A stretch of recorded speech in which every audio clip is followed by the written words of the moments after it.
Battlefront 2 released back in 2017, and now we're in 2023.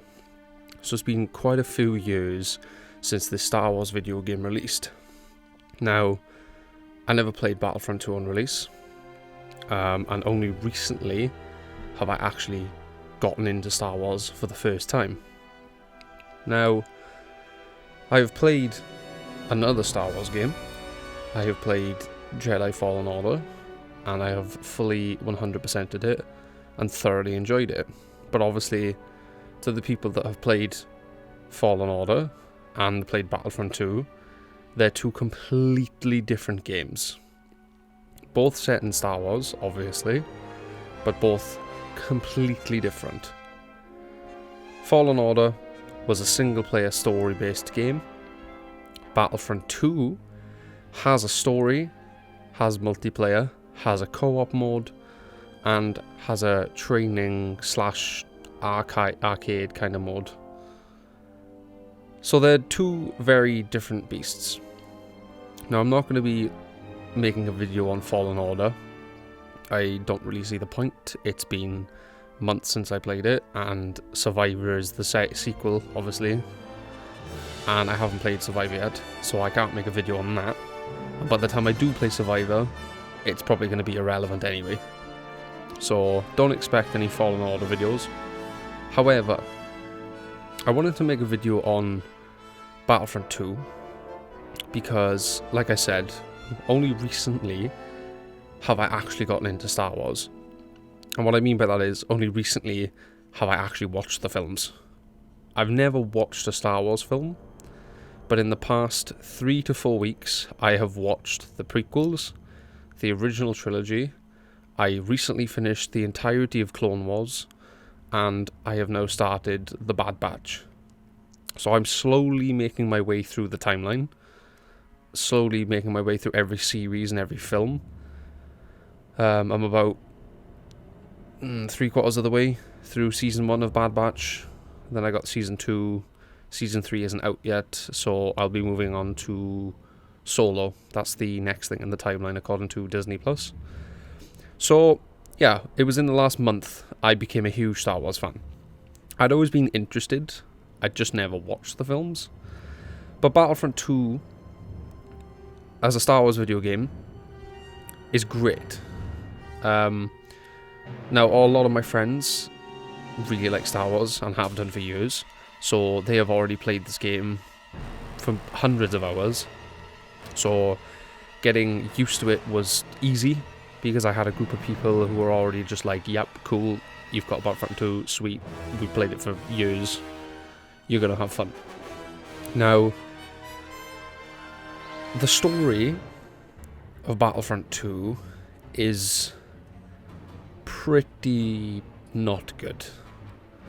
I don't want to go into huge detail because I really don't care for the story of this game that much. But to summarize, you play as a woman known as Iden Versio. She is in charge of Inferno Squad, who fight for the Empire. And long story short, you do a bunch of missions and she has a change of heart and she swaps sides, and then you fast track to the sequel era and she's fighting the First Order and she has a kid, and yeah, it's pretty awful.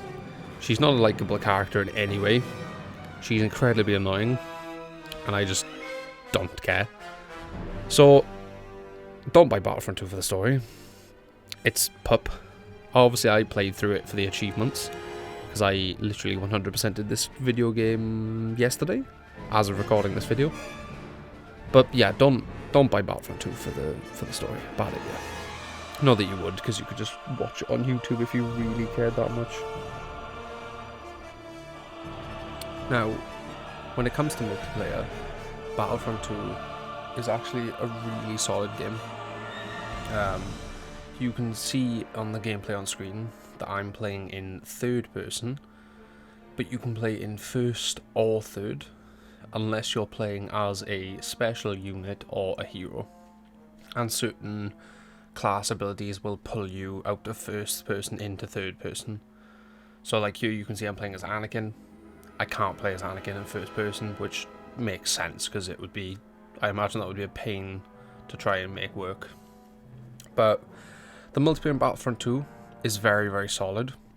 I've played Galactic Assault, Strike, Blast, Starfighter Assault, Hero Starfighters, Hero versus Villains. So I've played 90% of the mods. And the game in 2023, surprisingly, is still very much alive. Now, whether that's because we would do a Battlefront 3 and it got cancelled, because this game didn't exactly launch favourably. That's mainly due to EA and their very bad practices. So I think it's got something to do with the fact that people wanted a Battlefront 3. We didn't get a Battlefront 3. As far as we know, we're still not getting a Battlefront 3. So for the Battlefront experience, this is the only place to go. So the multiplayer is still very much alive. You will have the odd game where a bunch of people leave simultaneously, so then you'll be waiting for players and it'll be better to just leave and redo matchmaking. But for the most part, you can play any mode. Now, Galactic Assault and Supremacy are the main two, as, you know, they're the big modes. Starfighter Assault, quite alive, surprisingly, which is very cool to see, because that's quite a niche mode, because obviously you're playing in Starfighters, and it takes a lot of getting used to. Heroes versus Villains is pretty good. What else? Blast/Strike, I wasn't keen on. Interesting mode, not really fussed with the smaller map and the whole get the objective, protect the objective. It was kind of meh. I wasn't really keen on that. So, multiplayer overall, pretty good. Where I spend most of my time in Battlefront 2, though, as you can see, is the co-op missions. Co-op missions consist of a team of 4 plus AI teammates versus an entire AI team, attack or defense. So, attack, you just take 1 point and move up. Defense, you have to defend for the time limit and try not to lose all the points. So, co-op was the go-to because obviously minimum of people you need is 2, so you were always guaranteed a game. You can pick which era to play in. So, Galactic Republic, Separatists, Rebel Alliance, the Empire, First Order, Resistance. You can pick who you're playing as, which is really nice. Because if you want to play, I don't know, say you really want to play Kenobi, then you know that you need to play Galactic Republic. So if you really want to play Darth Vader, then you know you need to play as the Empire. If you really want to play as Finn, then you know you need to play as the Resistance. So, co-op is great because it allows you to pick and choose who you play as, and even though the specialist classes, Enforcer, Infiltrator and Aerial, are in every era, their guns and abilities do differ slightly. So, my personal favourite Infiltrator to play as is the ARC Trooper. Yours might be, I don't know, something from the First Order. But the guns and the abilities are going to be slightly different. Now, I prefer the ARC Trooper, mainly because I love clones, but also I like the guns. I like the abilities. I like the little shock grenade I get, I like the scan that I get, I like having pistols that have alternate fire mods. You might prefer to play something else. Same as Enforcer, you know, you can get a Droideka, or you can get a Clone Commando. I like both. The Commando's really good, but the Droideka's also really good, but they both have really different abilities. Droideka gets a personal shield and overcharge for the main weapons, and obviously it can go into its rolling mode. The Commando gets a barrage, a healing buff, I think, and like a repulsor to push enemies away. So 2 very different kits for the same class, but different because they're part of different teams. So that's why co-op is really, really good, because you can just pick and choose. You can also play as any, so you can just let the game rotate you through the different eras. But for the most part, me and my friends played a lot of Galactic Republic and a lot of Empire, because, Darth Vader is a really tanky character and stuff like that. And the other cool thing about co-op is, by choosing the era, you choose kind of where you're fighting. So if you choose Galactic Republic, you're going to see stuff like Geonosis, Camino, stuff like that. If you pick stuff like the Empire, you're going to see stuff like the Death Star 2, Endor, stuff like that. So if you have like a personal favourite location from Star Wars, then co-op is great, because you can go, I really like Camino. So you play as Galactic Republic, eventually you will get Camino. And you'll be defending it if you decide to play as the clones, or you'll be attacking it if you picked Separatist Alliance. Depends. But the other reason co-op was really, really good is obviously I achievement hunt. And one of the achievements in this game is to reach rank 50, which is like your personal level. It goes no higher than that. And luckily, Battlefront 2 on Wednesdays has triple XP, and on weekends has double. And that's good, because after level 25, every level is really grindy. So, obviously, if we were playing multiplayer all the time and not co-op, then performance would be up and down, because obviously different players are better than other players. So, your XP is directly linked to your score. It's the same thing. So if you did really badly, you're going to make no progress. If you did really well, then you're going to make a shit ton of progress, especially with triple XP. So this is where co-op comes in, because it's a team of 4 against all AI. And the AI aren't easy to fight against. I'm not saying they're like easy, and this is like an easy grind simulator, because it's not. They can very easily overwhelm you, and they're quite good as well. But co-op was a more reliable way of at least hitting a minimum of 30k score a game. At least. So you always guarantee on triple XP at least 90, and on double at least 60. Obviously I did have to play the other mods for other achievements. I had to play Heroes vs Villains a bunch. I had to play Starfighter Assault a bunch. I had to use Hero Starfighters a little bit as well. And obviously I had to win a match in every kind of mode. So, I have dabbled in literally everything in this game. But co-op is my personal favourite part. It's just quite laid back. It's good for having a laugh. If you're really into that type of thing, you could roleplay. I have seen posts on Xbox, like looking for group posts, asking people to like roleplay as certain clones, which I think is pretty cool. Like, it's not my type of thing, but I can see why people would want to do that, because the clones are awesome. Now, the last mode, if you can call it a mode, is the arcade mode. This is a scenario-esque mode where you are given like a brief, and there are 3 difficulties, and you play on the easiest first, then you get the second, and then you get the third, and there are modifiers and stuff to make them harder. Luckily, for the achievement, you only have to do level 1 of every scenario. I believe there was 8 for light side, 8 for dark side.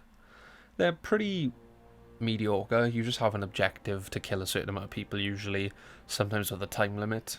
And you're usually dictated to who you're playing as. So, like, one of them you play as Luke, one of them you play as Darth Maul, I think.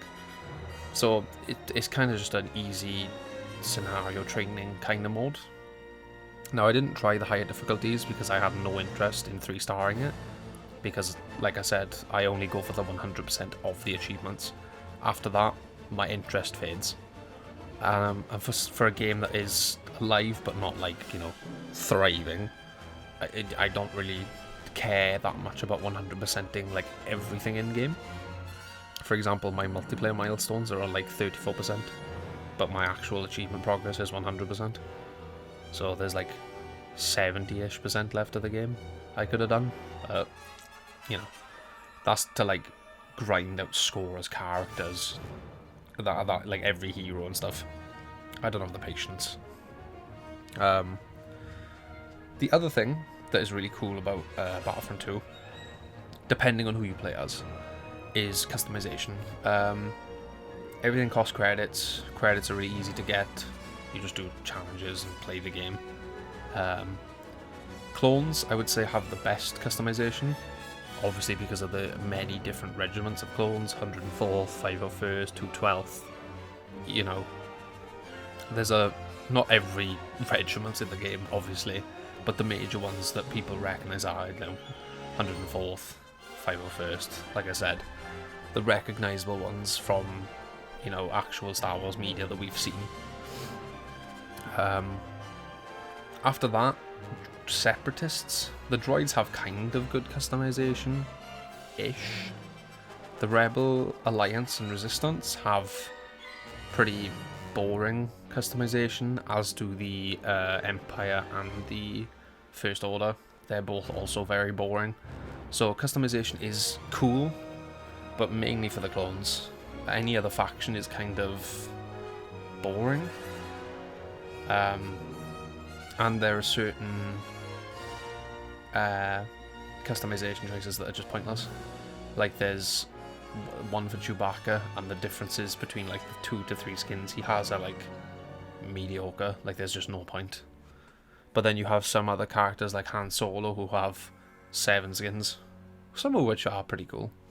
So it depends. Like, like some of the heroes have really cool skins.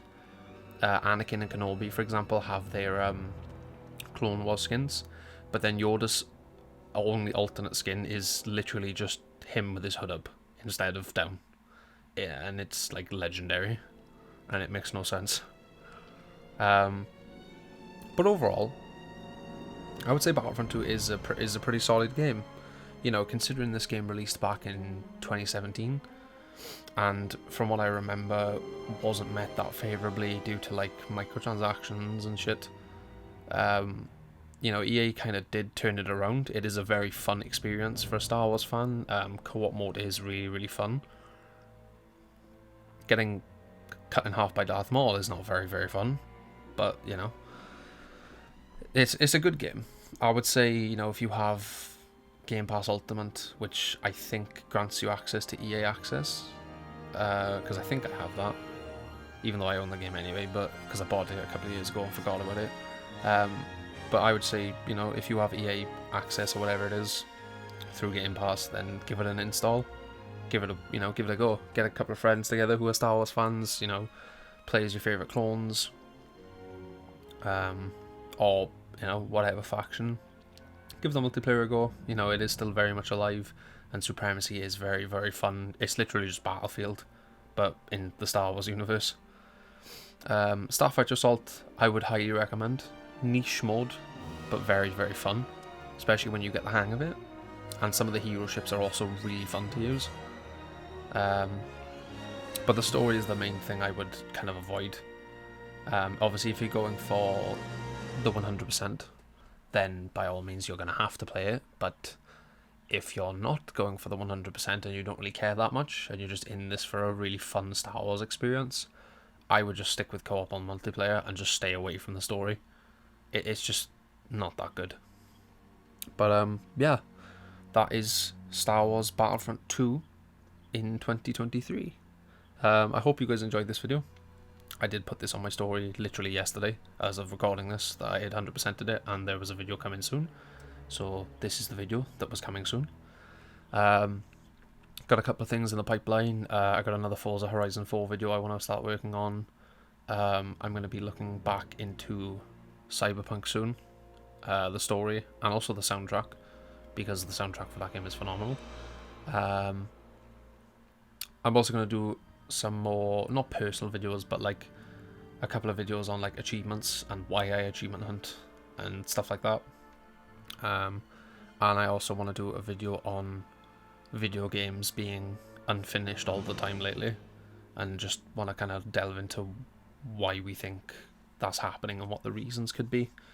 But that's all due to come in the next couple of months, because obviously my upload schedule is every 2 weeks, which gives me breathing room to, have time to myself as well as do my actual in real life job.